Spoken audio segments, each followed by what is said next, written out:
కేశినేని చిన్ని గారిని మాట్లాడవలసిందిగా రిక్వెస్ట్ చేస్తున్నాను.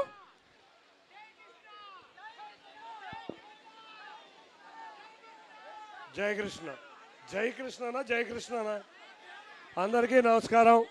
వేదిక మీద ఉన్న పెద్దలందరికీ నమస్కారం. కృష్ణ గారికి విజయవాడ నగరంతో ఉన్న అనుబంధం తెనాలి ఎక్కువ. వారి కుటుంబం నిజంగా విజయవాడ మీద కృష్ణ గారు ఎప్పుడన్నా స్టూడియోలో కలిస్తే ఏమయ్యా మా బెజవాడ ఎట్టా ఉందని అడిగేవాళ్ళు. అంత ప్రేమ అంటే మనకు కూడా విజయవాడ నగరానికి కూడా అంటే అంతే ప్రేమ ఉందా లేదా? తప్పకుండా విజయవాడ నగరంలో ఉన్న ఆత్మీయత కృష్ణ గారు ఏ రోజు కూడా తలుచుకునేవాళ్ళు. వారి కుటుంబంతో నాకు కూడా కొంత అనుబంధం ఉంటున్న అదృష్టంగా భావిస్తున్నాను. జయకృష్ణ చిన్నప్పుడు ఏదో చబ్బీగా చూసా. జయకృష్ణని చూస్తే చక్కటి హీరోగా, మహేష్ బాబులాగా చక్కటి అందమైన హీరోగా ఇవాళ జయకృష్ణ వస్తున్నారు. కాబట్టి మనందరం మరొక చక్కటి హీరోని అతి త్వరలో చూడబోతున్నాం.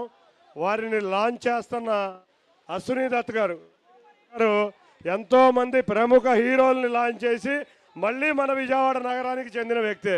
కాబట్టి ఆయన చేతిలో, పద్మాలయ చేతిలో జయకృష్ణ గారి భవిష్యత్తు రాబోయే సినిమా ఎంత హిట్ అవుతుంది?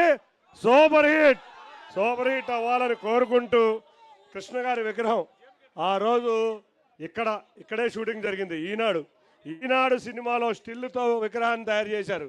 నిజంగా చాలా థ్యాంక్స్ ఈ విగ్రహం చేసిన వారందరికీ. ఆ రోజు ఈనాడు సినిమా రాష్ట్ర రాజకీయాలు మార్చిన దాంట్లో ప్రముఖ పాత్ర పోషించింది అనే దానికి ఎవ్వరం కూడా తీసివేయలేనిది. తప్పకుండా ఆ సినిమా కృష్ణ గారు ఏ విధంగా ఉన్నారో అదే విధంగా ఈ విజయవాడ నగరానికి మళ్ళీ కృష్ణ గారు గుర్తొచ్చే విధంగా ఆ ఈనాడు సినిమాకి సరిపడే విగ్రహాన్ని స్థాపించిన అందరికీ కూడా పేరు పేరున ధన్యవాదాలు తెలుపుకుంటూ మరొక్కసారి కృష్ణ గారి అభిమానులకి, మహేష్ గారి అభిమానులకి అందరికీ మన విజయవాడ నగర తరపున జయకృష్ణ మరొక సూపర్ స్టార్గా రావాలని కోరుకుంటూ అందరికీ ధన్యవాదాలు. Thank you. ఇప్పుడు మంత్రివర్యులు శ్రీ కొల్లు రవీంద్ర గారిని మాట్లాడవలసిందిగా రిక్వెస్ట్